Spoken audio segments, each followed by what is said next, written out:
সন্ত রামপালজি মহারাজ এমন একজন মহান সন্ত যিনি তার সদ্ভক্তি, তত্ত্বজ্ঞান, করুণা এবং সেবার মাধ্যমে সমাজে এক নতুন দৃষ্টান্ত স্থাপন করেছেন। সন্ত রামপালজি মহারাজের নেতৃত্বে তার সকল সতলোক আশ্রম থেকে সমাজ কল্যাণের অসাধারণ কাজ সমাজকে সোনালী ভবিষ্যতের এক নতুন আশা দেখিয়েছে। সন্ত রামপালজি মহারাজের কাছ থেকে নাম দীক্ষা গ্রহণের পর লক্ষ লক্ষ মানুষের ক্যান্সার, এইডস ইত্যাদির মতো দুরারোগ্য রোগ সেরে গেছে।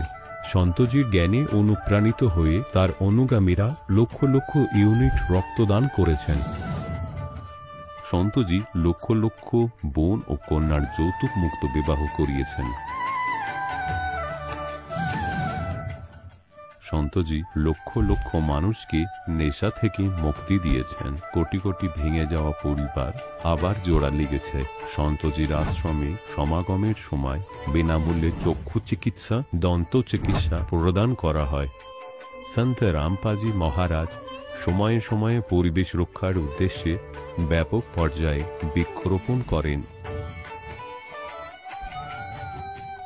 সন্তজি অভাবীদের তাৎক্ষণিক ত্রাণ সরবরাহের জন্য অ্যাম্বুলেন্স পরিষেবা চালু করেছেন। সন্তজি তার অনুগামীদের দেহদানের জন্য অনুপ্রাণিত করেন, যাতে মানবতার সেবা এবং চিকিৎসা ক্ষেত্রে উন্নতি হতে পারে। সন্ত রামপালজি মহারাজের সকল আশ্রমে প্রতিটি সমাগমে বিনামূল্যে ভান্ডারার আয়োজন করা হয়, যেখানে প্রতিটি শ্রেণী, প্রতিটি জাতি এবং প্রতিটি ধর্মের মানুষ একসাথে বসে খাবার খায়।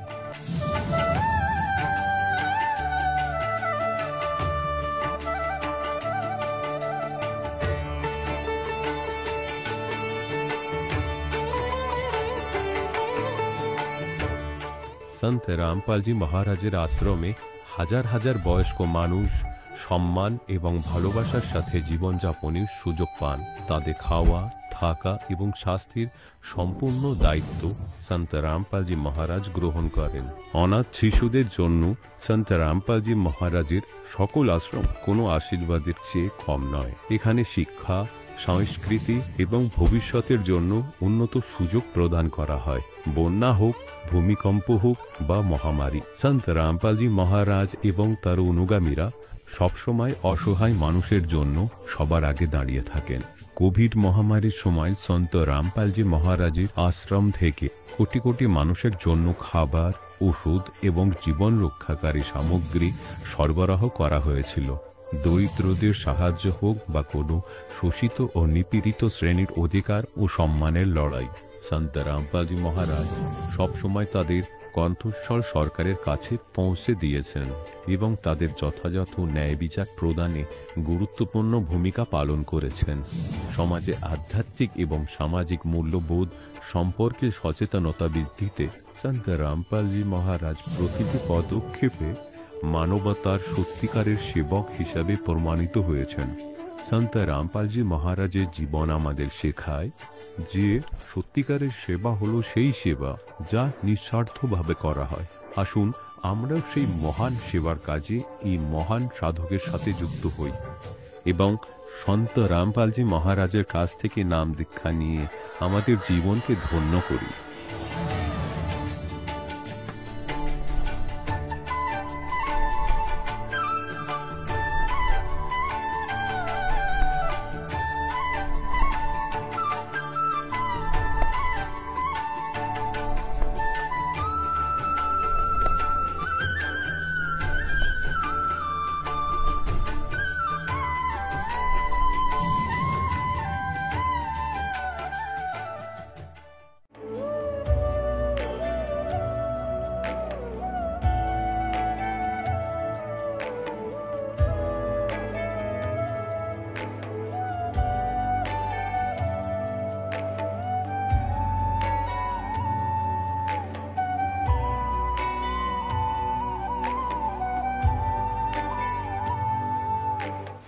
গীতাতে অর্জুনকে ভগবান স্বয়ং বলছেন যে সেই পরমেশ্বরের শরণে যাও এবং তার জন্য সেই সন্তদের কাছে যাও যিনি তত্ত্বদর্শী হন।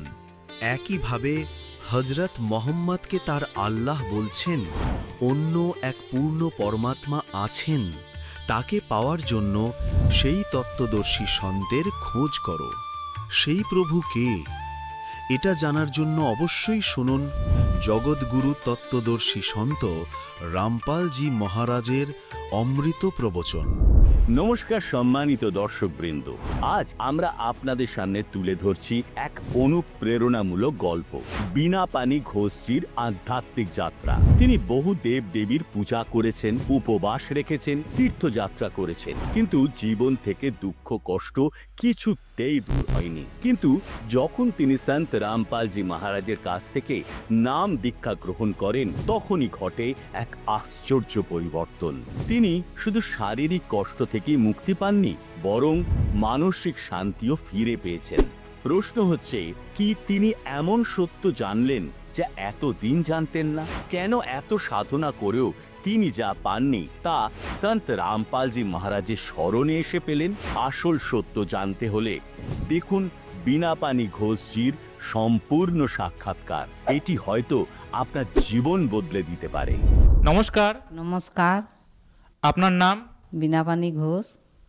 আপনি কোথা থেকে এসেছেন? আমি এসেছি ঝাড়গ্রাম জেলার থেকে, কুইবিনপুরে বাড়ি আমার। সন্ত রামপালজি মহারাজের কাছ থেকে নাম দীক্ষা নেওয়ার আগে আপনি কি ভক্তি সাধনা করতেন? আমি অনেক কিছুই ভক্তি করেছিলাম, 33 কোটি দেবতাকেও ভক্তি করেছিলাম, কিন্তু ভক্তি করে আমি কোনো কিছু পাইনি। এমনকি আমার ছেলের এমন বিপদ হয়েছিল যে আমি যে যা বলিয়েছে আমি তাই সেইটাই করেছি। কিন্তু আবার কি আমার নবদ্বীপও গেছি, গঙ্গাসাগরও গেছি, আবার পুরীও গেছি, সব জায়গায় গেছি, কিন্তু কিছুতেই কিছু হয়নি। আমি উপোসও করেছি 3 বছর। আতপ চালের ভাত খেতাম, একবার দুপুরবেলায় আলু ভাতে ভাত খেতাম, আর রাত্রিবেলায় রুটি খেতাম। যে যা বলেছে সেটাই আমি করেছি, কিন্তু কোথাও কিছু কোনো ফল পাইনি। আপনি এত সাধনা করতেন, তারপরে যে আপনি লাভের আশা করছিলেন সেই লাভ আপনি পেলেন না। তারপরে সন্ত রামপালজি মহারাজের খোঁজ আপনি কোথা থেকে পেলেন? পেলাম, আমার ছেলে বউ যেত, তখন আমার মনে হতো যে আমিও তাইলে ছেলে বউদের সাথে যাই, সেখানে কীরকম কী দেখি, কীরকম কী। তখন আমার জ্ঞান হলো যে আমিও ছেলে বউ যখন নিয়েছে, আমিও তাহলে এইটাই নিই, ঠিক এইটাই ঠিক। আমার কবির বাবার যদি স্মরণে আসতে পারি, তাহলে আমার হয়তো কিছুটা লাভ হতে পারে।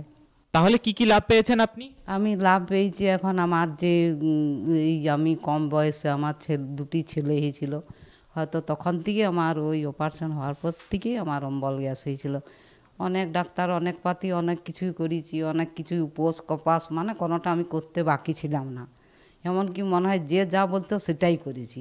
আমি লাভ পেয়েছি, মানে আমার যে কোনো জলটাও যদি খেতাম সেটাও আমার কিন্তু অম্বল হয়ে যেত। আবার কি এর বাবাকে যখন আমি দীক্ষা নিতে মানে ধরাধামে যাই, তখন এর বাবাকে আমি অনেক ভয় পেয়েছিলাম। কিন্তু আমার রামপাল মহারাজের দীক্ষা নেওয়ার পর থেকে আমার সেই ভয়টাও কেটে গেছে। এমনকি আমার আর মানে আমি একটা রামপাল মহারাজের দীক্ষা নিয়ে আমার একটা মানে সাহস বল এসছে যে আমার উনিই আমার সব কিছু, উনি ছাড়া আর আমার কেউ নেই। উনি আমার ভগবান, উনিই আমার সব, উনিই আমার সব কিছু করতে পারে, তাছাড়া আমার আর কেউ কিছু করতে পারবেননি। আপনার অনেক লাভ হয়েছে সন্ত রামপালজি মহারাজের স্মরণে এসে, তাহলে আপনারই মতো দুঃখী পীড়িত মানুষদেরকে আপনি কি বার্তা দিতে চান? আমি এইটাই বার্তা বলতে চাই যে আমার মতন ওরাও যেমন এইরকম রামপাল মহারাজের স্মরণে আসুক এবং নাম দীক্ষা নিয়ে নিজের জীবন কল্যাণ করুক। ধন্যবাদ। ধন্যবাদ। দর্শকগণ, এখন আপনি শুনলেন সন্ত রামপালজি মহারাজের থেকে দীক্ষা গ্রহণ করে সুখী হওয়া ভক্তের অভিজ্ঞতা। এখন দেখুন জগৎগুরু তত্ত্বদর্শী সন্ত রামপালজি মহারাজের মঙ্গল প্রবচন। এখন পরমাত্মা তো আমাদের বলতেই থাকেন যে আপনার এখানে এই কাল কসাইয়ের লোকে এসে গিয়ে রয়ে গেছেন, যেখানে ও নিজের স্বার্থপরতাবশত আপনাদের পেলে রেখেছে। যেমন করে একটা কসাই ছাগল পালে, পুণ্যাত্মাগণ আপনাদের উপরে এই 3 গুণের এতটা জবরদস্ত প্রভাব পড়ে গেছে যে আপনি আপনার আপন পরিবার, সন্তান সন্ততি, সম্পত্তিগুলি নিজের আপন মেনেই বসে আছেন, মেনেই নিয়েছেন। যে ধরনের একজন মদ খেয়ে নেশাগ্রস্ত ব্যক্তি, তাতে সে নোংরা দুর্গন্ধ আবর্জনার মধ্যেই থাকুক না পড়ে, অথবা সে চারপাইয়ের উপর শুয়ে আছে, সে জানেই না সে কোথায় শুয়ে আছে। তাহলে আজ আমাদের এমন পরিস্থিতি এসে গেছে যে আমরা সবকিছুই আমাদের নিজস্ব বলে মেনে বসে আছি। আর আপনাদের যদি এটা বলা হয় যে আপনারা কসাইয়ের লোকে রয়েছেন আর এ তো আপনাদের সবাইকে খাবে বারে বারে এক এক করে, এ তো ভাই ছাড়ে না কাউকেই। কোনো কোনো পরিবারের তিনজন সদস্যকে একবারেই খেয়ে নেয় কোনো দুর্ঘটনা ঘটিয়ে অথবা অন্য কোনো কারণ দেখিয়ে বা রোগে ভুগিয়ে। আর বাকি যারা রইল তারা ভাবছে আমরা তো বেশ ঠিক আছে। আর যাদের সাথে এইসব ঘটনা ঘটে গেছে তার পূর্বে ওরাও আপনার মতো ওই একই স্থিতিতে ছিল।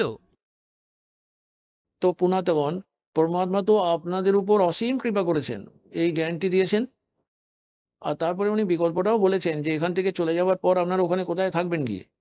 গীতা অধ্যায় 15 1 থেকে 4 নম্বর শ্লোকের মধ্যে বলা হয়েছে যে উল্টো ঝোলানো সংসার রূপে একটি বৃক্ষ রয়েছে, তার শিকড়টি তো হলো পরমাত্মা। আর তার নিচে 3 গুণরূপী শাখা রয়েছে, যেমন রজগুণ ব্রহ্মা, শতগুণ বিষ্ণু আর তমগুণ মহেশ্বর। আর যে সন্ত এই উল্টো ঝোলানো সংসার বৃক্ষটির সমস্ত বিভাগগুলিকে বলে দেবেন কাণ্ডটি কোন ভগবান, এই সংসাররূপী বৃক্ষের শিকড়টিকে অর্থাৎ যার দ্বারা সববার ধারণ পোষণ হয় ওই প্রভুকে তিনি, ওই শাখাগুলিকে কে, বড় ডালটিকে, আর পাতাগুলি বা কি, তো স্যা বেদবেদ উনিই হলেন তত্ত্বদর্শী সন্ত। তত্ত্বদর্শী সন্ত পেয়ে যাওয়ার পর 15 অধ্যায়ের 4র্থ শ্লোকে বলা হয়েছে শ্রীমদ্ ভগবদ্ গীতাতে, তারপর ওই পরমেশ্বরের পরম পদের খোঁজ করা উচিত, যেখানে যাওয়ার পর সাধকেরা আবার ঘুরে আর কখনোই এই সংসারে ফিরে আসে না। আর যে পরমেশ্বর এই সংসাররূপী বৃক্ষটির রচনা করেছেন, প্রারম্ভে এটি যাঁর কাছ থেকে বিস্তারপ্রাপ্ত হয়েছে, কেবল ওই পরমাত্মারই ভক্তি করো, অন্য আর কারোর নয়। আর গীতাজ্ঞানদাতা 8 অধ্যায়ে 13 নম্বর শ্লোকে নিজের বিষয়ে বলেছেন, ওম ইতি একাক্ষরম ব্রহ্ম বিহারণম মাম অনুসমরণম ইহা প্রয়াতি তাইজন দেহম সয়াতি পরমাম গতিম। আমারও ব্রহ্মের একটিমাত্র ওম অক্ষর আছে। গীতার জ্ঞানটিকে এই ব্রহ্মই বলছেন, এই কালই বলছেন, শ্রীকৃষ্ণের মধ্যে প্রবেশ করে বলছেন। আর ইনি বলছেন আমারও ব্রহ্মের কেবলমাত্র একটি ওম মন্ত্র আছে, এটার উচ্চারণ করতে করতে ইহলোক ত্যাগ করার সময়, মৃত্যুর সময়েও যদি এটার জপ করতে থাকি তাহলে ওম নাম থেকে পাওয়া যে পরম গতি সেটি প্রাপ্ত হয়, ও তো ব্রহ্মলোক প্রাপ্ত হয়। আর ব্রহ্মলোকে যাও প্রাণীরাও আবার ঘুরে আসে। 8 অধ্যায়ের 16 নম্বর শ্লোকে এটিকে স্পষ্ট করে বলা হয়েছে, ওরাও পুনরাবর্তিত রয়েছে। আর গীতা জ্ঞানদাতা বলছেন 4র্থ অধ্যায়ের 5 আর 9 শ্লোকে, গীতা অধ্যায় নম্বর 2 শ্লোক নম্বর 12-তে আর গীতা অধ্যায় নম্বর 10 শ্লোক নম্বর 2-এ।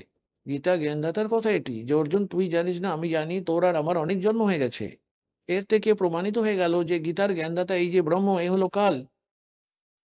আর গীতার অধ্যায় নম্বর 11 শ্লোক নম্বর 32-এ স্বয়ং বলছে যে অর্জুন আমি হলাম কাল আর এখনই প্রবৃত্ত হয়েছি। শ্রীকৃষ্ণ নিজে কাল ছিলেন না, শ্রীকৃষ্ণ যদি হতেন তাহলে কেন বলতেন এখনই প্রবৃত্ত হয়েছি? শ্রীকৃষ্ণ তো প্রথম থেকেই উপস্থিত ছিলেন ওখানে অর্জুনের সাথে ওনার সারথি হয়ে।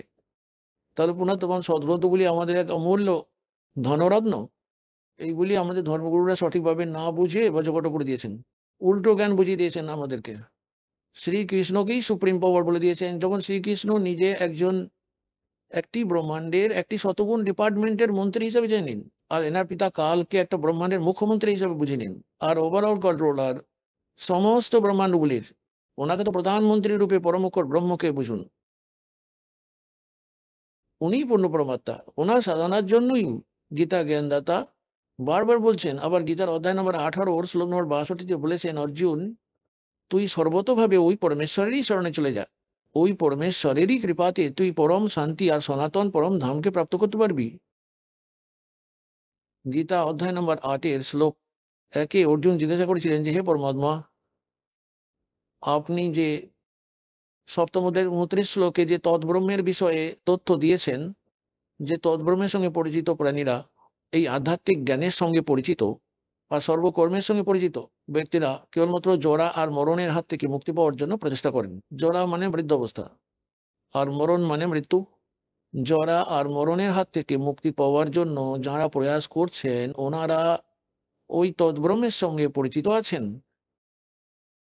অর্থাৎ সেই পূর্ণ পরমাত্মার সঙ্গে পরিচিত আছেন, তার চিরশাশ্বত স্থানের সঙ্গে পরিচিত আছেন, যেখানে যাওয়ার পর কেউ বুড়ো হয়ে যায় না, বৃদ্ধ অবস্থা আসে না, আর মৃত্যু তো হয়ই না। 8ম অধ্যায়ে 1ম শ্লোকে অর্জুন আবার জিজ্ঞাসা করছেন কিম তদ্ব্রহ্ম, ওই তদ্ব্রহ্মটি কি একটু বলুন তো আমাকে। এখন 8ম অধ্যায়ের 3য় শ্লোকে এই গীতার জ্ঞানদাতা কাল ব্রহ্ম উত্তর দিচ্ছেন যে তিনি তো পরম অক্ষর ব্রহ্ম, অর্থাৎ গীতা জ্ঞানদাতা থেকে কেউ অন্যই হলেন ওই প্রভু, ওই স্বামী, ওই মালিক। গীতা অধ্যায় 4 শ্লোক নম্বর 32 আর 34 স্পষ্টভাবে বলা আছে যে ওই সচিদানন্দ ঘন ব্রহ্ম মুখ কমলে বিবৃত করে একটি অমৃত জ্ঞান প্রচার করেন। ওই সচিদানন্দ ঘন ব্রহ্মের বাণীতে সমস্ত ধার্মিক অনুষ্ঠানগুলির, যেগুলি আধ্যাত্মিক মার্গের সমস্ত ভক্তিবিধিগুলির সত্য বিস্তারিতভাবে বলা হয়েছে, সেটি হলো তত্ত্বজ্ঞান। ওই তত্ত্বজ্ঞানটিকে অর্জুন তুই এক তত্ত্বদর্শী সন্তের কাছে গিয়ে জেনে বুঝে নে। ওনাকে ধন্যবাদ প্রণাম করলে, ছল কপট ছেড়ে দিয়ে প্রশ্ন করলে ওই তত্ত্বদর্শী সন্ত তোকে তত্ত্বজ্ঞানের উপদেশ দেবেন। এ থেকে প্রমাণিত হয়ে যায় গীতার মধ্যে ওই তত্ত্বজ্ঞানটি নেই, আর গীতার জ্ঞানদাতাও ওই তত্ত্বজ্ঞানের সঙ্গে অপরিচিত আছেন। তার জন্যই এই দাসকে পাঠিয়ে দিয়েছেন পরম পিতা, ওই কবির ভগবান তত্ত্বদর্শী সন্ত বাণী। এবং যে প্রসঙ্গটি চলছে, গীতার জ্ঞানদাতা 8 অধ্যায়ের 3 শ্লোকে বলেছেন তিনিই হলেন পরমক্ষর ব্রহ্ম। আর এই 8 অধ্যায়েরই শ্লোক নম্বর 5 আর 7 কাল ব্রহ্ম নিজের সাধনাই করতে বলেছেন আমার সাধনা কর, তাতে আমাকে তো প্রাপ্ত হয়ে যাবে, কিন্তু যুদ্ধ তো করতেই হবে। আর পুণ্যাতগণ, যেখানে যুদ্ধ হয় সেখানে শান্তি কি করে হয়? সেজন্য গীতা জ্ঞানদাতার এই জ্ঞানের মধ্যে রয়েছে 18তম অধ্যায়ে 62 নম্বর শ্লোকে যে সর্বভাব নিয়ে অর্জুন তুই ওই পরমেশ্বরেরই শরণে যা, ওই পরম অক্ষর ব্রহ্মের শরণে যা, আর ওনার কৃপাতেই তুই পরম শান্তি আর সনাতন পরম ধামকে প্রাপ্ত হয়ে যাবি, যেখানে যাওয়ার পর ফিরে আর কেউ এখানে আসে না। আরও দেখুন, গীতা জ্ঞানদাতা 8 অধ্যায়ের শ্লোক নম্বর 8, 9 আর 10 বলেছেন যে ওই সচ্চিদানন্দ ঘন ব্রহ্মের সাধনা ভক্তি করা প্রাণী সাধক ভক্তির শক্তি দিয়ে, ওই যোগের বল দিয়ে, যোগ মানে সাধনার বল দিয়ে, ভক্তির শক্তি দিয়ে, ওই মন্ত্র দ্বারা উপার্জিত ভক্তির শক্তি দিয়ে ওই পরমাত্মাকে সচ্চিদানন্দ ঘন ব্রহ্মকে অর্থাৎ পরম অক্ষর ব্রহ্মকেই প্রাপ্ত হয়ে যায়। স্বয়ং নিজের মন্ত্র তো বলিয়ে রেখেছেন 8 অধ্যায়ের 13 নম্বর শ্লোকে যে আমারও ব্রহ্মের শুধু একটি ওম অক্ষর আছে, নাথিং এলস। ওম নমঃ শিবায় বা ওম ভগবতে বাসুদেবায় নমঃ, এইগুলো কোনো মন্ত্র নয়, এইগুলি তো বাচ্চা ছেলে বলানোর জন্য খেলনা, মিষ্টি লজেন্সুস। 17 অধ্যায়ের 23 নম্বর শ্লোকে গীতা জ্ঞানদাতা শুধু সংকেত দিয়ে রেখেছেন যে ওই সচ্চিদানন্দ ঘন ব্রহ্মকে পাওয়ার 3টি মাত্র মন্ত্রের জপের নির্দেশ দেওয়া হয়েছে, অন্য আর কিচ্ছু নয়। ওম তৎসৎ ইতি নির্দেশ ব্রহ্মণ ত্রিবিধ সমর্থ ব্রাহ্মণা তেন বেদা যজ্ঞা বিহিতা পুরা। কেননা পরমাত্মা তো প্রত্যেক যুগেই আসেন, আর প্রত্যেক যুগেই নিজের যথার্থ জ্ঞানটি শোনেন। কিছু পুণ্য আত্মা তো তখনই ওনাকে স্বীকার করে নেন। সেজন্য বলা হয়েছে পুরাকালে অর্থাৎ প্রারম্ভকালের সময় পরমাত্মা যথার্থ জ্ঞানটি দেন, আর ব্রাহ্মণ মানে বিদ্বান পুরুষরা, বুদ্ধিমান ব্যক্তিরা ওই সময় ওই বিধি ব্যবস্থা অনুসারে যোগ্য সাধনা করতেন। আর তার কিছুদিন পর তারপর আবার কালের দূতেরা সক্রিয় হয়ে যান আর যথার্থ জ্ঞানটিকে সমাপ্ত করে দেন। গীতা জ্ঞানদাতা সেজন্য বলেছেন যে আমি পূর্বেই এই চির শাশ্বত জ্ঞানটিকে এই সবাইকে দিয়েছিলাম, আর তারপর সেটি কিছুদিন ধরে চলার পর লুপ্ত হয়ে গিয়েছিল, তাই পুনরায় আবার দিচ্ছি। তাহলে এখানে বলা হয়েছে ওম তৎসৎ, ওম তো ব্রহ্মের। গীতা অধ্যায় 15 শ্লোক 16-17-তে 3 জন পুরুষের কথা বলা হয়েছে, একজন খর পুরুষ, অন্যটি অক্ষর পুরুষ। খর পুরুষ এ তো হলো কাল, এ তো হলো ব্রহ্ম, যার লোকে আমরা ফেসে বসে রয়েছি, একে কাল কসাইও বলা হয়। এনাকে বেদের যে জ্ঞাতা বলা হতো একই ব্রহ্ম বলা হতো, আর ব্রহ্ম কি এরা সুপ্রিম পাওয়ার বলতো। এদের তো অকক জ্ঞানও ছিল না, এ তো কেবল 21টা ব্রহ্মাণ্ডের স্বামী মালিক প্রভু ব্রহ্ম। ব্রহ্ম মানে হচ্ছে ভগবান স্বামী। তারপর আবার পরব্রহ্ম, এর থেকে পরে যেমন দাদা পরদাদা, দাদা তার পূর্ববর্তী নেক্সট দাদা, এই হলো ব্রহ্ম। তারপরে পরব্রহ্ম, পরব্রহ্মকে অক্ষর পুরুষও বলা হয়, এই ব্রহ্মকে খর পুরুষও বলা হয়।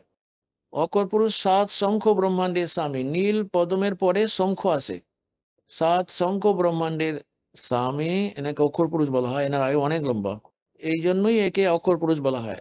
এবারে যিনি 3 নম্বরে রয়েছেন, গীতা অধ্যায় নম্বর 15 শ্লোক 16-তে 2টো পুরুষ রয়েছে, খর আর অক্ষর। আর বলা হয়েছে যে যত সবই এনার অন্তর্গত প্রাণীরা রয়েছে শরীরধারী, এদের সব বাড়ির, আর সাথে সাথে এদের দুজনারই, খর পুরুষ আর অক্ষর পুরুষের শরীরগুলো তো নশ্বর, কিন্তু জীবাত্মা কারোরই মরে না।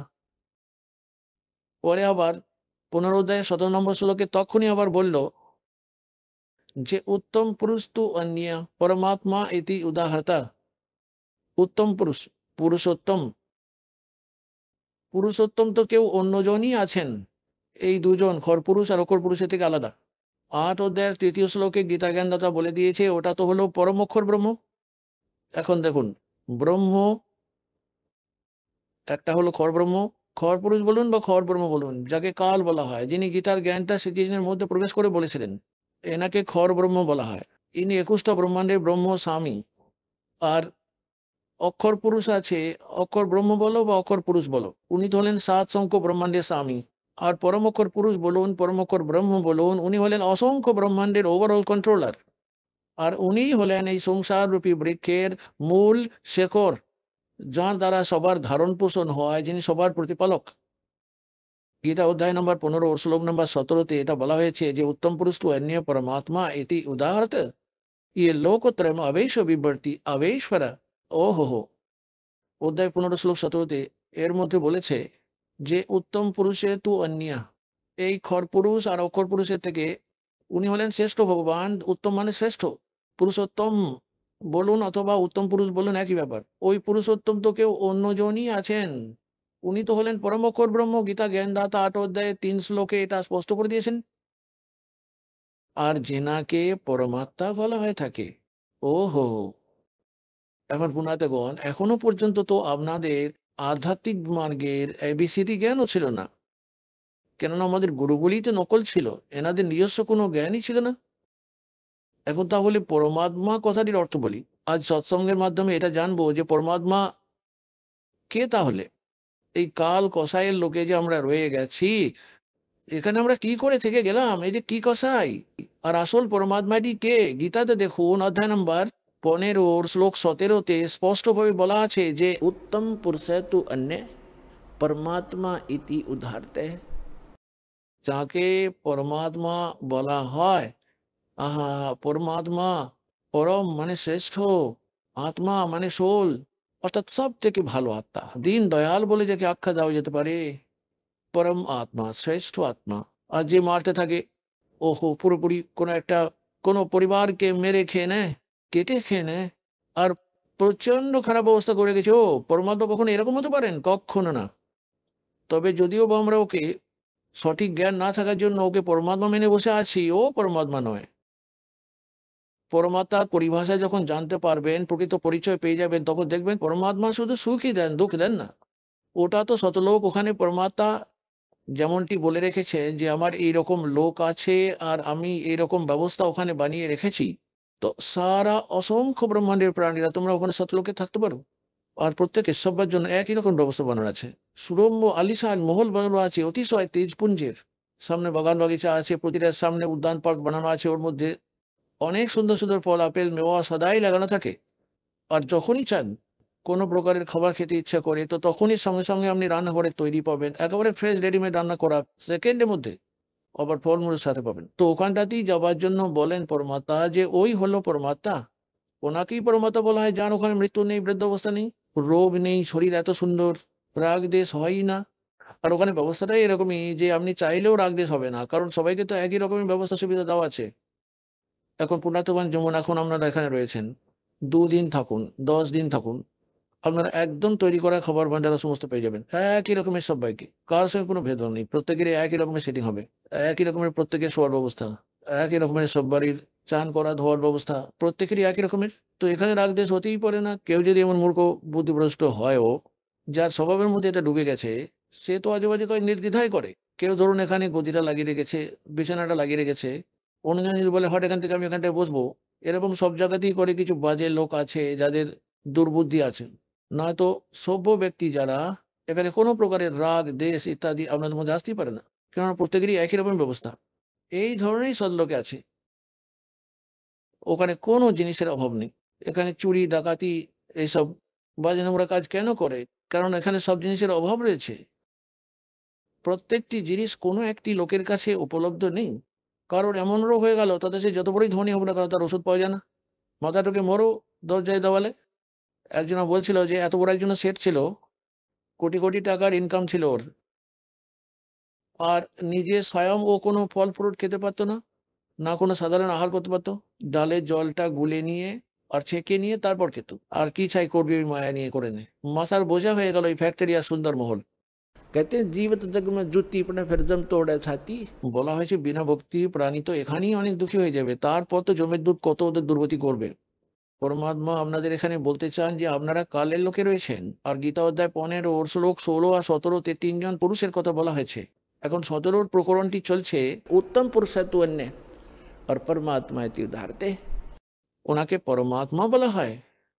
আর ইয়ে লোক term অবিশ্ববিবর্তী, যিনি 3টে লোকেই প্রবেশ করে সব বাড়ির ধারণ পোষণ করেন, উনি অবেশ্বর, উনি হলেন অবিনাশী ঈশ্বর পরমেশ্বর, উনি হলেন অবিনাশী ভগবান, অবিনাশী স্বামী। গীতা অধ্যায় নম্বর 15 ওর শ্লোক 18 ব্যাপারে এই বুদ্ধিহীন ব্যক্তিরা তাদের অজ্ঞানতার জন্য বলে যে রামপাল 15 অধ্যায়ের 18 নম্বর শ্লোকের কথা কেন বলে না, যে ওতে লেখা আছে যে গীতা জ্ঞানদাতা বলে যে আমি লোকবেদের শোনা কথায় আমি এই সমস্ত প্রাণীদের থেকে অনেক উত্তম আছি, এই জন্য লোক বেদে শোনা কথায় পুরুষোত্তম রূপে প্রসিদ্ধ আছি। এটার অর্থ এই হলো যে গীতা জ্ঞানদাতা হলো 21টা ব্রহ্মাণ্ডের স্বামী, আর এর অন্তর্গত যত সব প্রাণীরা রয়েছে ইনক্লুডিং ব্রহ্মা বিষ্ণু মহেশে থেকে এ হলো উত্তম, এ হলো শ্রেষ্ঠ, এদের থেকে উত্তম আছে।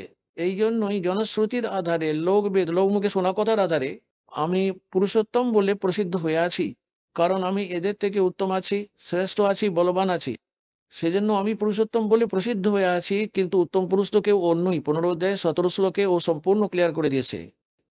তো পুণ্যার্থগণ, এগুলো অজ্ঞানতারই পরিণাম, যাতে অল্প বিস্তর নোংরা রয়ে যায়, যেমন ফিচার আওয়াজ করতে থাকে নোংরা, যেমন একটা কার্বোরেটর, এর মধ্যে অল্প একটু দাস চায় সমস্তটাই সাফাই করে দিই, তাকে আপনাকে কেউ মিসগাইড না করতে পারে। তো এই প্রকারে এখন 15 অধ্যায়ের 18 শ্লোকটিকে বুঝুন। এ বলছে আমার অন্তর্গত যত প্রাণী সকল রয়েছে তাদের থেকে আমি উত্তম আছি, সেই জন্য আমাকে পুরুষোত্তম বলা হচ্ছে। এদের থেকে তো বলবান শ্রেষ্ঠ হই, এই জন্যই পুরুষোত্তম রূপে প্রসিদ্ধ হচ্ছে। কিন্তু পুরুষোত্তম তো অন্য আরেকজন রয়েছেন।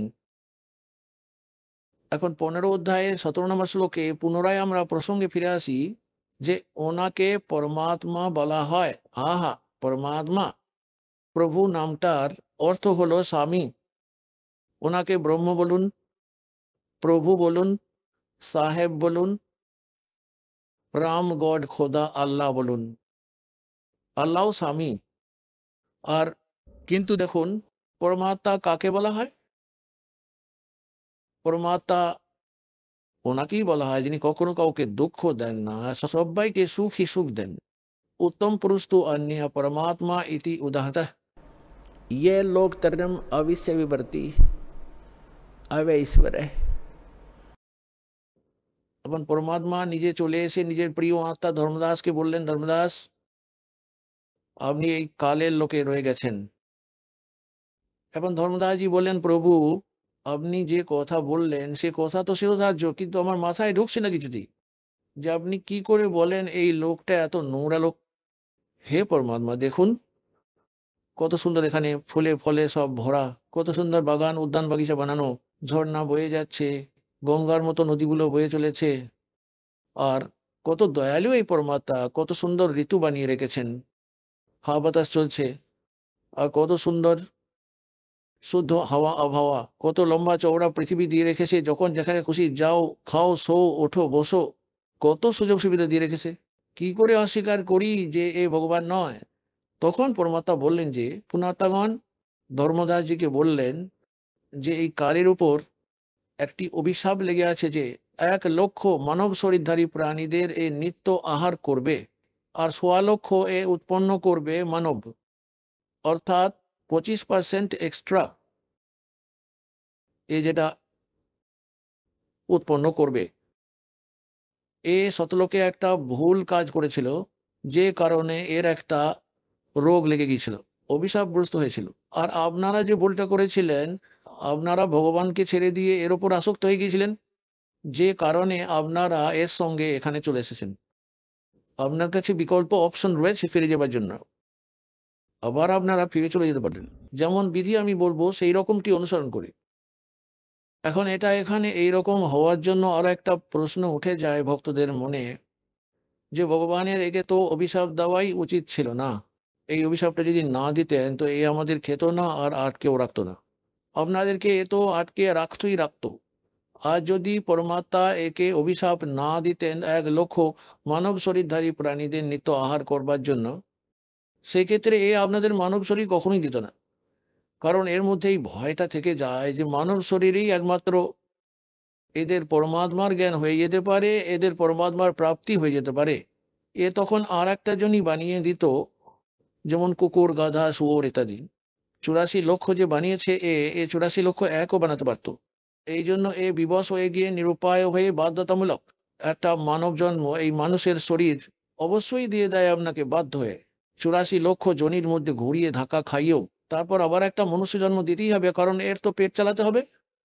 আর তাই এই বিধানটা ভগবান বানিয়ে দিয়েছেন যে প্রত্যেক প্রাণীকে একটা মানব শরীরে একবার চান্স অবশ্যই দিয়ে দিতে হবে।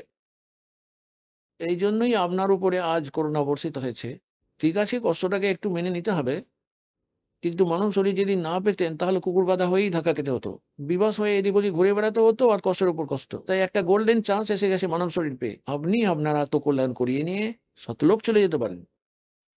এই সুবিধাটি তো দেবতাদেরও উপলব্ধ নেই, কেননা একটি জীব যত বেশি সুখী হবে তত বেশি সে ভগবানের কাছ থেকে দূরে সরে যাবে, এটি সত্য বলে জানুন। আর যত বেশি দুঃখ হবে সেটা ওর জন্য বরদান স্থাপিত হয়ে যেতে পারে যদি ও সতলোকা সোমবার বলা জেলা হিসার প্রাপ্ত হয়ে যায়। ওই দুঃখের কারণেই ওর তো পরমাণু প্রাপ্তির সুযোগ ঘটে। কবির সাহেব তো বলেন कि सुख के माथे पत्थर पड़ो जो नाम हृदय ते जावे और बलिहारी उस दुख के जो पल पल नाम रटावे। পরমাত্মা বলেন আগুন লাগুক ওরকম সুখের মুখে যা আমাদের ভগবান থেকে দূর করে দেয়। বাহার মে যাও এই কোটি কার আর এই মন্ত্রীপদ যেটা ভগবানকে ভুলিয়ে দেয়। আর হে ভগবান, এতটা কষ্ট তো দিয়ে রাখুন যাতে করে স্মরণে রাখতে পারি আপনাকে। তো পুনাতগণ, আপনারা বাচ্চা আছেন, সত্য আধ্যাত্মিক জ্ঞানটি পাননি।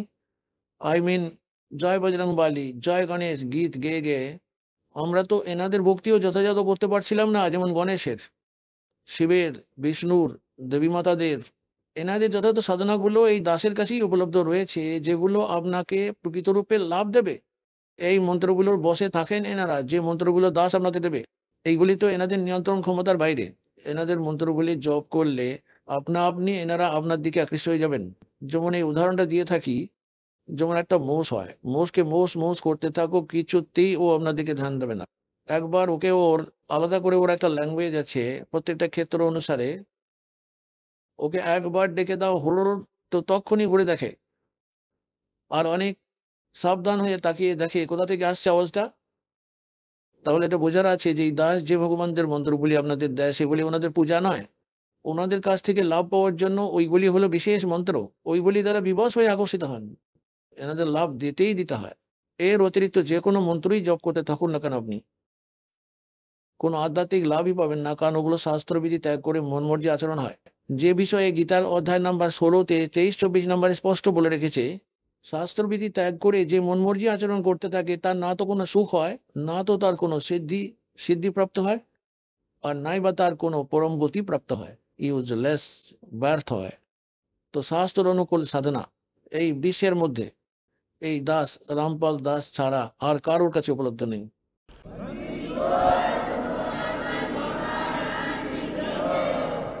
এটাকে চাইলে আপনি অহংকার বলে বুঝুন বা তত্ত্বজ্ঞান বলে বুঝুন, এটাকে ধীরে ধীরে আপনিই বুঝে যাবেন এই দাস কি বলতে চাইছে। অহংকার অভিমান তো ওরা করে যাদের নিজস্ব কোনো আবিষ্কার গবেষণা রয়েছে, যদিও ওদেরও এটা করা উচিত নয়। আর আমরা তো সন্ত ভক্ত, আমরা তো কোনো প্রকারের অহংকার অভিমান বা ইগো কখনো রাখি না। যারা এগুলো রাখে তারা ভক্ত সন্ত নয়, কারণ এটা তো সদ্গ্রন্থগুলিতে প্রমাণিত, আমাদের সদ্গ্রন্থগুলিতে লিখিত রূপে ছিল। এই গুপ্ত ধনগুলি এনাদের হাতে আসেনি কারণ এনাদের জ্ঞান ছিল না। এখন পুনাতগণ, এই যে শ্রীমদ্ ভগবদ গীতার অধ্যায় নম্বর 17 শ্লোক নম্বর 23-এ লেখা আছে, ওম তৎসৎ ইতি নির্দেশে ব্রহ্মণ ত্রিবেদ সমর্থ ব্রাহ্মণা তেন বেদাত যজ্ঞা বিহিতা পুরা। এটার অর্থ এই হলো যে ওই সচিদানন্দ ঘন ব্রহ্মের, পরমক্ষর ব্রহ্মের প্রাপ্তির জন্য, ওই চিরশাশ্বত স্থানে যাবার জন্য একটা 3 অক্ষরের মন্ত্র আছে, ওম তৎসৎ ইতি নির্দেশ। নির্দেশ মানে ডাইরেকশন, নাথিং এলস, ফাইনাল ফैसला, ফাইনাল ডিসিশন। আচ্ছা, এখানে ওম তো হলো ব্রহ্মের খর পুরুষের, আর তৎ আর সৎ তো হলো সাংকেতিক। তৎ এটা তো অক্ষর পুরুষের, যাকে অক্ষর ব্রহ্ম বলা হয়, যিনি সাত শঙ্খ ব্রহ্মাণ্ডের মালিক, এটা হলো তাঁর মন্ত্র। আর সৎ এটা পরম অক্ষর ব্রহ্মের মন্ত্র। এই তৎ আর সৎ এই দুটি প্রতীকী শব্দ। আর এখানে বলা হয়েছে, গুরু বিন বেদ পढ़े जो प्राणी समझन सार रहे अज्ञानी गुरु बिन काहू न पाया ज्ञाना जो थोथा भूस छड़े मूड किसाना। সতগুরু বিনা, গুরু বিনা কখনো কারো বেদের জ্ঞান হয়নি। আর এরা তো নানা ধরনের ফন্দি ফিকির লাগাতে থাকে, যেমন করে কোনো বোকা কৃষক ধান্য শস্য বার করে নেওয়ার পর পড়ে থাকা খড়গুলিকে ঝেড়ে ধান বার করে নেবার প্রচেষ্টা করে, অথবা ওইগুলিকে আস্তে আস্তে ধান বার করার চেষ্টা করছে। কি জন্য করছে জিজ্ঞাসা করে দেখুন কি বলে, দাদা এটা ঝাড়লে এর মধ্যে থেকে ধান্য শস্য দানা বের হবে। তাহলে ওর তো কোনো জ্ঞানই নেই, ও তো বোকাই আছে। আর বুদ্ধিমান ব্যক্তি তো ওর মধ্যে থেকে বার করে নিয়ে চলে গেছে, ও তো কুটুরিগুলো পড়ে আছে, ভুসি পড়ে আছে। যে ভুসিগুলোকে ঝাড়ছে ও তো তত্ত্ব জ্ঞানের ওই মার্গের সঙ্গে পরিচিত নয়। তাই এখানে বলা হয়েছে, গুরু বিন কাহু ন পায়া জ্ঞানা जो थोथा बुस छड़े मूड किसाना गुरु बिन वेद पढ़े जो प्राणी और समझे न सार रहे अज्ञानी। তাহলে এই সবাই তো অজ্ঞানী ছিল। অনেক ভক্তই আসে বলে, আমি তো মশাই আমি সুধাংশু মহাশয়ের কাছ থেকে নাম নিয়ে রেখেছি। আর কি বলে যে ভূত প্রবিষ্ট হয়ে আছে, প্রেত বাধা হয়ে আছে অনেক বছর ধরে। আচ্ছা, তাহলে সুধাংশু মহাশয়ের মন্ত্র দিয়ে কি লাভ হলো আপনার? কি নাম দিয়ে রেখেছে? ওই হরিওম তৎসৎ। আরে বারে ভাই বা, এই হলো গিয়ে ওই নিম হাকিম। कहते वस्तु कहाँ खोजे कहाँ किस विद लागे हाथ एक पलक में पाइए भेदी ले ले साथ। এখন তৎ আর সৎ এগুলো তো সাংকেতিক। ওম তৎসৎ ওম তৎসৎ এরকম জপ করবেন না। হরি ওম তো কখনোই করা উচিত না এর সঙ্গে। এতে তো ওম মন্ত্রের বেইজ্জতি করছেন আপনারা। ওম মন্ত্রটি তো শুধু এককভাবে জপ করা হয়, এর সঙ্গে কোনো যোগ বিয়োগ করা উচিত নয়, অ্যাজ ইট ইজ। এখন একটা কথা বলি শুনুন। একটা ধনী ব্যক্তি ছিল, ধনী শেঠ মহাজন ছিল। ও নিজের লেখার প্যাডে, বই বা জাবেদা খাতার মধ্যে, অর্থাৎ ডায়েরিতে লিখেছিল, ও নিজের বাড়িতে আঙিনায় একটি মন্দির বানিয়ে রেখেছিল। আর ও জাবেদা খাতায় বা নিজের বই ডায়েরিতে লিখেছিল যে পূর্ণিমার পর চতুর্দশীতে, অর্থাৎ কৃষ্ণপক্ষের চতুর্দশীর দিন রাত্রি 12টার সময় মন্দিরের গম্বুজের মধ্যে এত কিলো চাঁদি, এত কিলো সোনা আর এতটা নগদ পয়সা জমা করা আছে, লুকোনো আছে। এই জন্য কোডওয়ার্ডে লিখতো, যাতে করে বাচ্চারা কখনো ভুল করে খুঁড়ে বার করে না নিয়ে নেয়, আমার যাবার পরে যেন এরা ব্যবহার করতে পারে। এই জন্য চোর ডাকাতের ভয়ে ওরা এরকম করে লুকিয়ে রাখতো। আগেকার দিনে এরকম ব্যাংক ট্যাক হতো না। ওই শেঠের মৃত্যু হয়ে গেল হঠাৎ করে। বাবার অন্তিম সংস্কার করার পর বাচ্চারা দেখতে চাইলো যে বাবার ডায়েরিতে কি লেখা লিখে গেছে। ওরা ওই ডায়েরি দেখলো যে ওতে লেখা আছে পূর্ণিমা চতুর্দশী রাত্রিতে 12টার সময়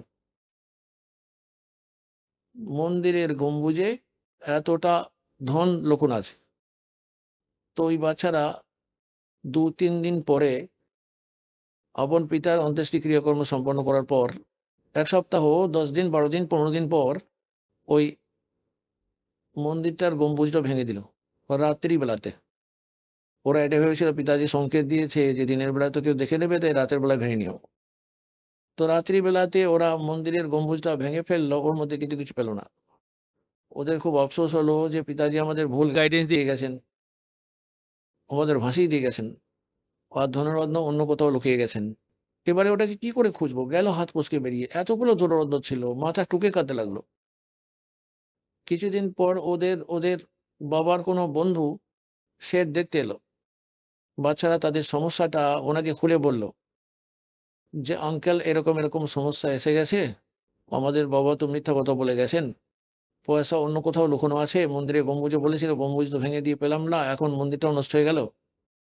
তখন ওই শেঠ বলল, আমাকে দেখাও কোথায় লেখা আছে। লেখাটা দেখলো, লেখা আছে পূর্ণিমার চতুর্দশী রাত্রিতে 12টার সময় মন্দিরের গম্বুজে এত এত পয়সা। তখন ও বললো, বাচ্চারা এই গম্বুজটা যেমন ছিল যথাবৎ বানিয়ে দাও, আবার যেমনটি ছিল সেরকমটি আবার বানিয়ে দাও, তারপর বলবো কোথায় আছে। আর পূর্ণিমা চতুর্দশীটা আসুক, 15 দিন পরে, মাসের 20 দিন পরে, 5-10 দিন পরে ওই পূর্ণিমা চতুর্দশীটা তো আসবেই। আগের মতোই গম্বুজটা বানিয়ে দিল। আবার রাত্রি বেলায় পূর্ণিমার পর চতুর্দশী রাতে আর গম্বুজের ছায়াটা উঠোনের উপরে যেখানে পড়ছিল ওদের ঘরের ভিতরে, উঠোনের মাটিতে দাগ মেরে নিশানা লাগিয়ে দিল, বলে এখানে খোঁড়ো। ওই সমস্ত ধনরত্ন পেয়ে গেল। তো এই নকল ধর্মগুরুরা গম্বুজ ভাঙছিল, এদের সঠিক স্থানের জ্ঞান ছিল না, যে এনাদের এই সদ্গ্রন্থগুলির কোডওয়ার্ডের জ্ঞান হয়নি।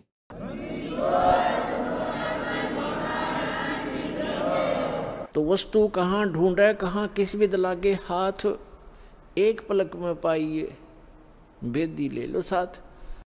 তো এই দাসকে সদ্গ্রন্থগুলির ওয়াকিবহাল করে তত্ত্বদর্শী সন্ত বানিয়ে ওই কবির ভগবান আপনাদের কাছে ওনার নিজের সন্তানদের কাছে পাঠিয়ে দিয়েছেন। এখন পুনাতেগণ অবিলম্বে এই কাজটা করুন। कहते सब जा है तो सर दर पाओ और भौर नीरे ऐसा दाव। তো এই গরিবদাস জি বলেন, গরিবদাস ये वक्त जाते রোগ ইস প্যারে না। এই মানব শরীরটা যদি হাতে খুইয়ে দেন, ভক্তিটা যথার্থ শাস্ত্র অনুযায়ী না পেয়ে, তখন খানবেন মাথাটুকু এই সময়টার জন্য। মানুষ জীবন দুর্লভ है मिले न बारंबार और तरवर से पत्ता टूट जा वो फिर नहीं लगता डार।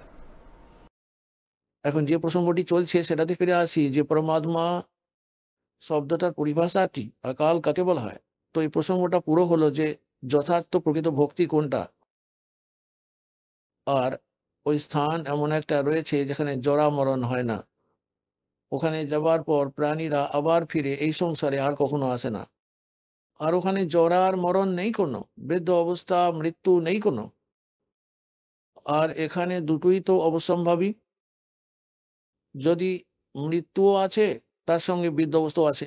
লম্বা আয়ু হলে বৃদ্ধ অবস্থায় ভুগবে, মধ্য অবস্থা মৃত্যু হলে শত দুঃখের পাহাড় পরিবারের উপর ভেঙে পড়ে। যে উপার্জনের জন্য একজনই ছিল এখন বাচ্চাদের কি অবস্থা হবে, অথবা বৃদ্ধ অবস্থা হয়ে ভয়ঙ্কর মৃত্যু হয়। কথাটার মানে এই যে যতক্ষণ না আমরা পরমেশ্বরের স্মরণে আসছি ততক্ষণ পর্যন্ত আমরা কালের রেঞ্জেতেই রয়ে গেছি।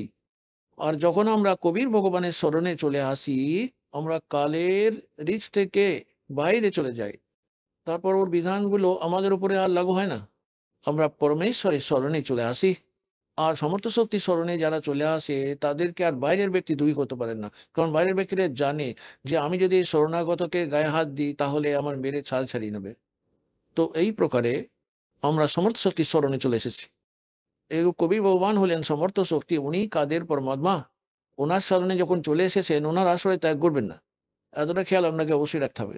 ছোট মোটো কষ্ট যদি হয় নাম নেওয়ার পর, তো এইরকম ভাববেন যে যে ধরনের এই একটি বিড়াল অনেক বাচ্চা জন্ম দিয়ে দেয়, আর 2-4 দিন পরে ওই বাচ্চাগুলোকে অন্য ঘরে নিয়ে চলে যায়, কেননা ওখানে ও এটা দেখে যে কোনো বিপদ সংকট যেন বাচ্চাদের উপর না আসে। আর এই কথাটা ওই বাচ্চারাও ভালোভাবেই জানে যে আমি আমার নিজের মায়ের সংরক্ষণে আছি। আর মা তো ওকে নিজের মুখের মধ্যে আঁকড়ে ধরে রাখে, বেড়ালে খুব তীক্ষ্ণ দাঁত হয়, ভীষণ তীক্ষ্ণ, আর ওদের জাঁকড়ে ধরে থাকে। আর তার জন্য ওই বাচ্চাদের কষ্টও হয়, আর ওরা এবং জড়সড় হয়ে একদম ঝুলে থাকে। আর এটা অনুভব করা যায় যে দাঁতগুলোর জন্য ওদের ব্যথা হচ্ছে, কিন্তু একটুও বলবে না কিছুতেই, একেবারে চুপচাপ থাকে, ব্যথাটাকেও সহ্য করতে থাকে। কেননা ওদের এটা জানা আছে যে আমরা নিজের মায়ের কাছে আছি। এই অল্পবিস্তর কষ্ট যদিও থাকে এটা আমাদের জীবন রক্ষক, সুরক্ষা দেওয়া হচ্ছে। তো ওদেরকে উঠিয়ে ওখান থেকে অন্য জায়গায় সুরক্ষিত স্থানে অন্য বাড়িতে নিয়ে চলে যায়, সব কটাকে এক এক করে ওখানে পৌঁছে দেয়। কিছুদিন পরে ওখানে দেখে যে এখানেও সমস্যা রয়েছে, তো তৃতীয় বাড়িতে অন্য কোথাও নিয়ে চলে যাবে। আর ওরা তো বিন্দুমাত্রও বলবে না, যদি ওদের ব্যথাও হচ্ছে, কিন্তু ওদের এই বিশ্বাসটি আছে যে মায়ের মুখের মধ্যে আমাদের ব্যথা যদি বা হচ্ছে অল্প, কিন্তু আমাদের জীবন রক্ষা হচ্ছে। এই একই প্রকারে কবির ভগবানের স্মরণে আসার পরে আপনার যদি কোনো ছোটখাটো কষ্টও থাকে, তো না জানি আপনার কোন পাহাড়ের মতো দুঃখ কাটিয়ে দেওয়া হচ্ছে, এটা বিশ্বাস রাখবেন, বিচলিত না হন যেন। এখানে প্রসঙ্গ চলছে যে ধর্মদাসজি বলেছিলেন যে হে ভগবান, এখানে কত কত সুবিধা দিয়ে রেখেছেন ভগবান, আর একে আপনি কাল আখ্যা দিচ্ছেন। পরমাত্মা বললেন, ধর্মদাস যেমন একটা কসাই ছাগল পালে, ওই ছাগল আর ছাগলিগুলোদের জন্য ও তো কত সুন্দর ব্যবস্থা করে দেয়, যার আচ্ছা খাসা বিক্রি বাটা হয়। একটা অনেক বড় চারণ ক্ষেত্র বানিয়ে দেয়, ওটাকে ভাড়ায় নিয়ে নেয় অথবা নগদ কিনে নেয়, আর ওটার ভেতর শেডও লাগিয়ে দেয়, ঝোপড়িও বানিয়ে দেয় ছাগলগুলোকে শীত গ্রীষ্মের হাত থেকে বাঁচাবার জন্য। ওর মধ্যে ছোট ছোট পুকুরও বানিয়ে দেয়, ছোট ছোট ডোবার মতো, ওগুলোকে জল দিয়ে ভর্তি করে রাখে, ওদের জন্য ঘাস পালা ওখানে ব্যবস্থা করিয়ে দেয়। ওই সমস্ত ব্যবস্থাগুলো দেখে নিয়ে ওই ভোলা ভোলা প্রাণীরা এটা ভুল করে বুঝে নেয় যে আমাদের মালিক, আমাদের প্রভু কতই না দয়ালু, আমাদের কত কেয়ারটেক করে রাখে, সকল রকমের সুবিধা প্রদান করে, হিংস্র পশুদের হাত থেকে বাঁচায়, চারিদিকে বেড়া লাগিয়ে রেখেছে, ভেতরেই বৃক্ষ ছায়া ঝাড় ঝোঁপ রয়েছে, ফলটল ঘাস পাতা রয়েছে, গ্রীষ্মের হাত থেকে বাঁচার জন্য শেড রয়েছে, শীতের হাত থেকে বাঁচার জন্য বন্দোবস্ত শেড রয়েছে। এই সমস্ত বন্দোবস্তগুলো দেখে শুনে ওরা এটা মেনে বসে যে যিনি আমাদের প্রভু আছেন বড়ই দয়ালু আছেন, ইনি পরমাত্মা। আর কখনো যদি উনি ওদের মধ্যে এসে যান, সকলেই ওনাকে প্রেম জানাতে চায়, ওনার চারিদিকে ঘিরে ধরে, কেউ উপরের দিকে পা প্রসারিত করে ওনাকে বুকে জড়িয়ে ধরার জন্য, ওনাকে ওরা প্রেম সহকারে চাটতে থাকে, ওনাকে জিভ দিয়ে চাটতে চায় একটা বিশেষ রিগার্ড দেওয়ার জন্য। ওরা তো চাটছে জিভ দিয়ে, আর কসাই হাত দিয়ে টিপে টিপে দেখছে, ও তো ভাবছে আমার মালিক আমাকে কত প্রেম করে, আর ও তো দেখছে টিপে কত মাংস হয়েছে, কতই বেচতে পারবো, আর ও তো ভাবছে আমার সঙ্গে প্রেম করছে। তাই পুণ্যাত্মাগণ পরমাত্মা বলেন যে সময়ে ওই কসাইটার 5টা 10টা ছাগলের আবশ্যকতা পড়ে যায়, ছাগলির, তো ওই সময় ও এটা দেখে না এটা কার মা, এটা কার বেটা, একটা পরিবারে 3-3টেও একসঙ্গেই আসতে পারে। ওর তো মোটা মোটা ছেটে নিয়ে আর বার করে নেয় যেগুলো আচ্ছা মতো মাংসযুক্ত হয়ে গেছে, অনেক বিক্রি হয়ে যাবে। আর ওই সময় ছাগলগুলোও তখন বুঝতে পেরে যায়, কেননা পিছনে ভাবলি এদিক ওদিক দৌড়ে পালাতে থাকে, কেননা ওরা জানে যে ওদের কোনো বিপদের জায়গায় নিয়ে যাওয়া হচ্ছে, এতটা তো ওদের আত্মাতে আভাস হয়েই যায়। তো কথার অর্থটা হলো এই যে একই রকম ভাবে এই যে নানা প্রকারের সুযোগ সুবিধা এখানে দেখছো ধর্মদাস, পরমাত্মা বলছেন কবির ভগবান, এই সুবিধাগুলো দেখে এটা ধারণা হয় যে এত বড় দয়ালু ভগবান, আর ওই সময় তোমার বুদ্ধির তালা বন্ধ হয়ে যায়। কারোর পুত্র মরে গেল, কারোর পুত্রী মরে গেল, কোনো একটা পরিবারে 3-3টে 4টে সদস্য মরে যায়। এখানে একজন কেউ যেন বলছিল, কেউ শেরশাহ থেকে সৎসঙ্গ শুনে যাচ্ছিল, যে গাড়িতে ওরা যাচ্ছিল ওই গাড়ির মধ্যে একই পরিবারের 16 জন সদস্য ছিল, খালি বুড়ো বুড়ো বুড়ো ঘরে রয়ে গেছিল। গাড়িটি দুর্ঘটনাগ্রস্ত হয়ে 16কে 16 জনই মারা গেল। বলুন তো পুনাতে মন, আর ওদের বাড়ি গাড়ি ধন সম্পত্তি বিশাল অবস্থাপন্ন ছিল, ওরা কুলনাশ হয়ে গেল ওদের। তো কথার মধ্যে ভাবটা এই যে ওই সময় বুদ্ধিটা কোথায় যায় আপনাদের, তো এই সুবিধাগুলো কে দিয়ে রেখেছিল, আবার কেন ছিনিয়ে নিল এক মুহূর্তে, তো একেই কাল বলা হয়। আর যিনি কেবল সুখই সুখ দেন তাকে দয়াল বলা হয়, তিনি হলেন পরমাত্মা। কিন্তু আপনি তো একেই পরমাত্মা ভেবে বসে আছেন, কিন্তু এ তো পরমাত্মা নয়, এখানে তো দুঃখের অতিরিক্ত আর কিছু পাওয়াই যায় না। তাতে যতটাই হোক না আপনাকে সুখী ব্যক্তি বলে মনে হয় এই মিথ্যা সুখের স্থলে, তাতে কোনো মন্ত্রী হোক, প্রধানমন্ত্রী হোক, অথবা কত বড়ই না সেট হোক, আর কিরকম করে ওদের সুবিধা নজরে আসে, গরিব ব্যক্তি তো এরকম মনে করে এই গাড়ি বাড়ি যাদের আছে তারা হয়তো অনেক সুখী, অথবা এই অফিসার রয়েছে, কর্মচারী অধিকারী রয়েছে, এরা অনেক সুখী হবে।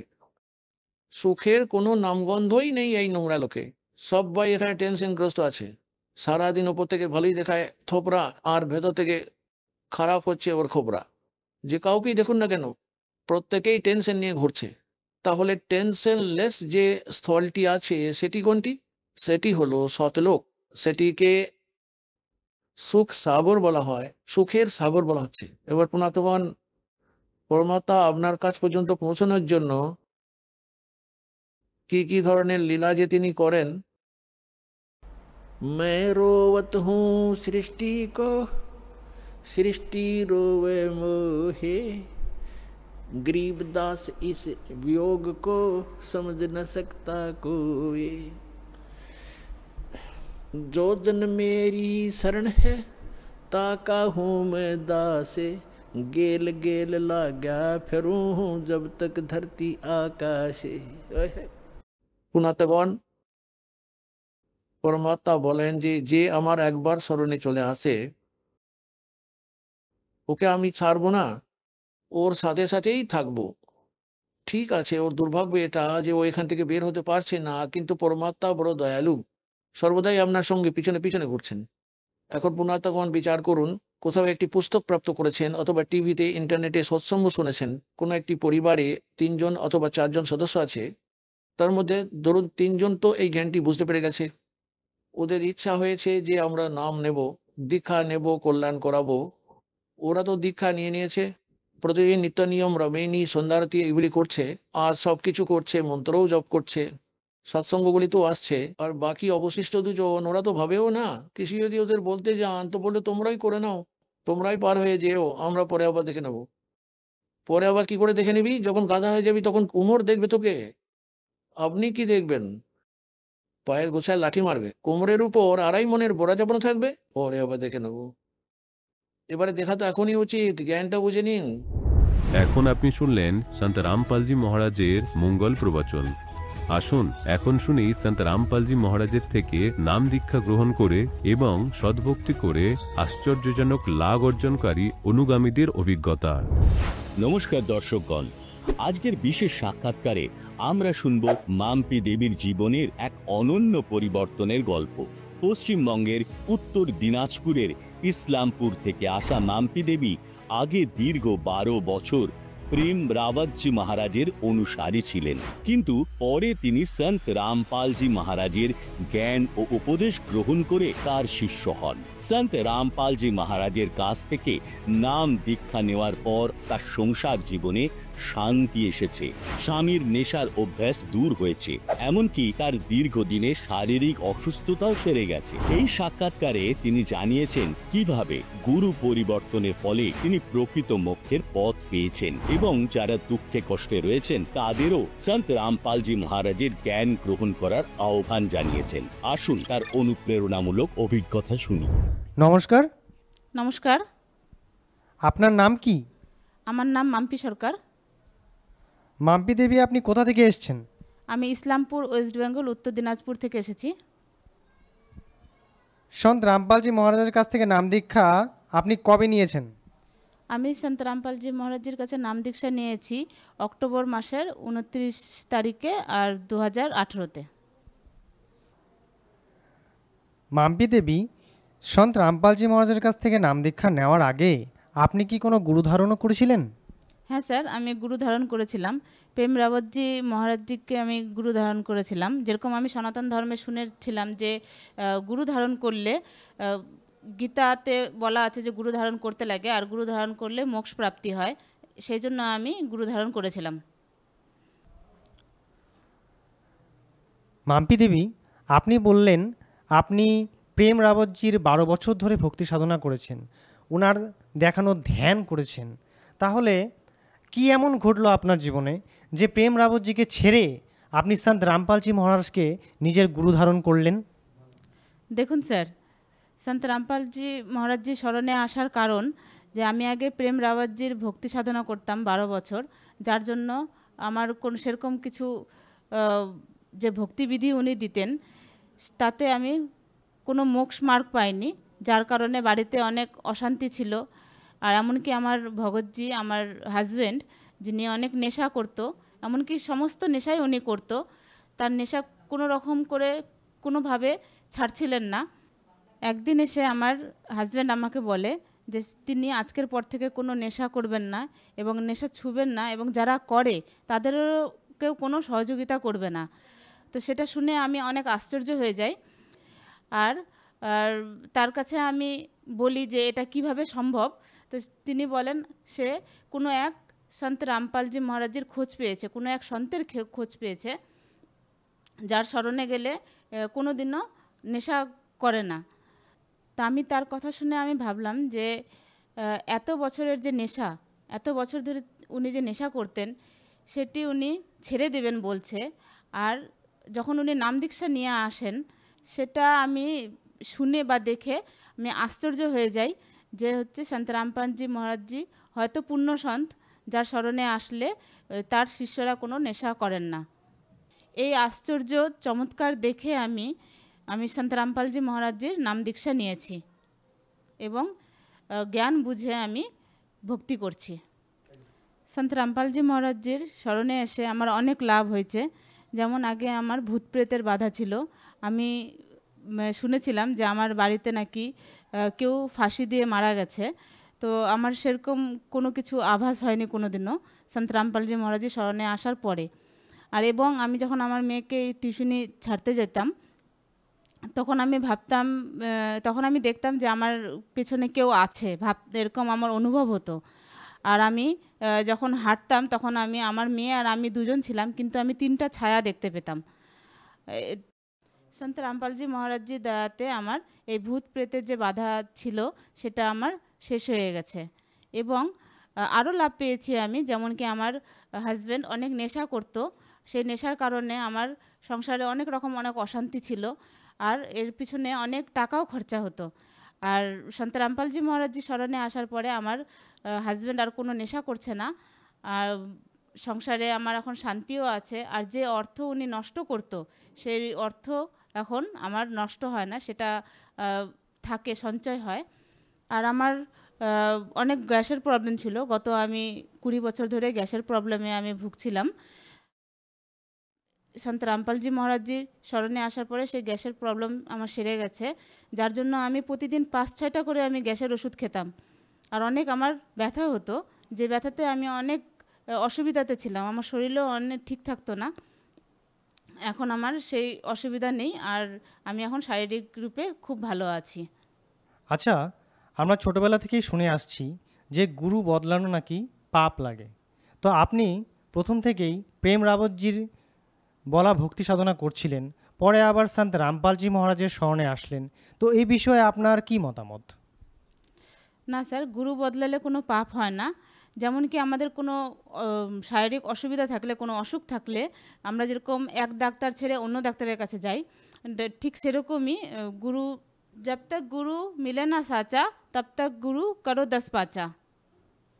যেমন কবির সাহেবজি বলে থাকেন যে আমি কোনো নৌকাতে যাত্রা করছি, মাঝের নৌকায় যাই, আমি যে দেখি যে নৌকোটো ভাঙা আছে আর আমার পাশে আর একটা ভালো নৌকা আছে, তো আমি সেই ভাঙা নৌকো ছেড়ে আমাকে ভালো নৌকায় যেতে হবে। ঠিক সেরকমই সব গুরুর কাছে মোক্ষ মন্ত্র নাই, আর সেই ভক্তি সাধনা নাই, যার ফলে এই মানুষ জীবনের মোক্ষ প্রাপ্তি করা যায়। তাই আমি সন্ত রামপালজি মহারাজের স্মরণে এসেছি। মাম্পি দেবী, সন্ত রামপালজি মহারাজের কাছ থেকে নাম দীক্ষা নেওয়ার পর আপনার অনেকও লাভ হয়েছে। তাহলে টিভিতে যে সকল দর্শক আজ আপনাকে দেখছেন তাদেরকে আপনি কি বলতে চান? সে সকল ভাই বোনদেরকে আমি বলতে চাই যে আমার যেরকম লাভ হয়েছে, তারাও যদি কোনো অসুবিধায় থাকেন, কোনো কষ্টে থাকেন, বা সাংসারিক রূপে বা শারীরিক রূপে যদি কোনো অসুবিধায় থাকেন, তারা সন্ত রামপালজি মহারাজের জ্ঞান বুঝুন, জ্ঞান বুঝে সন্ত রামপালজি মহারাজের স্মরণে আসুন এবং লাভ গ্রহণ করুন। আচ্ছা, সন্ত রামপালজি মহারাজের কাছ থেকে নাম দীক্ষা নিতে আপনার কত টাকা খরচ হয়েছে?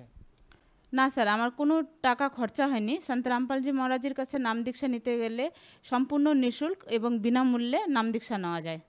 সন্ত রামপালজি মহারাজের কাছ থেকে নাম দীক্ষা নিতে গেলে কি করতে হবে? আপনি যদি সন্ত রামপালজি মহারাজের কাছে নাম দীক্ষা নিতে চান, তাহলে বিভিন্ন রকম প্ল্যাটফর্মে, সোশ্যাল মিডিয়া প্ল্যাটফর্মে সন্ত রামপালজি মহারাজের সৎসঙ্গ চলে, আর ইউটিউবে সৎসঙ্গ চলে, এবং আধ্যাত্মিক চ্যানেল আছে, সাধনা চ্যানেল। সাধনা চ্যানেলে সন্ধ্যে 7:30 থেকে 8:30 পর্যন্ত সৎসঙ্গ চলে। সেখানে সৎসঙ্গ চলাকালীন নিচে নাম্বার থাকে, নিচে ওই নাম্বারে কন্ট্যাক্ট করে আপনি যোগাযোগ করে নাম দীক্ষা নিতে পারেন। মাম্পি দেবী, আপনাকে আমাদের চ্যানেলে আপনার অনুভব বলার জন্য অসংখ্য অসংখ্য ধন্যবাদ। নমস্কার।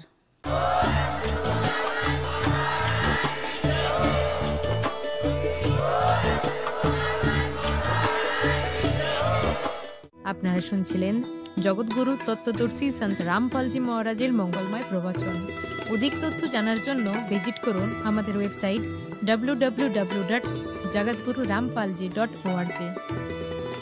সন্ত রামপালজি মহারাজের শুভাশীর্বাদে সম্পূর্ণ বিশ্বে 500-এরও অধিক নাম দীক্ষা কেন্দ্র আছে, যেখানে সন্ত রামপালজি মহারাজের দ্বারা অনলাইনে সম্পূর্ণ বিনামূল্যে নাম দীক্ষা দেওয়া হচ্ছে। আপনার নিকটবর্তী নাম দীক্ষা কেন্দ্রের ঠিকানা জানার জন্য যোগাযোগ করুন 9188291491 -এ।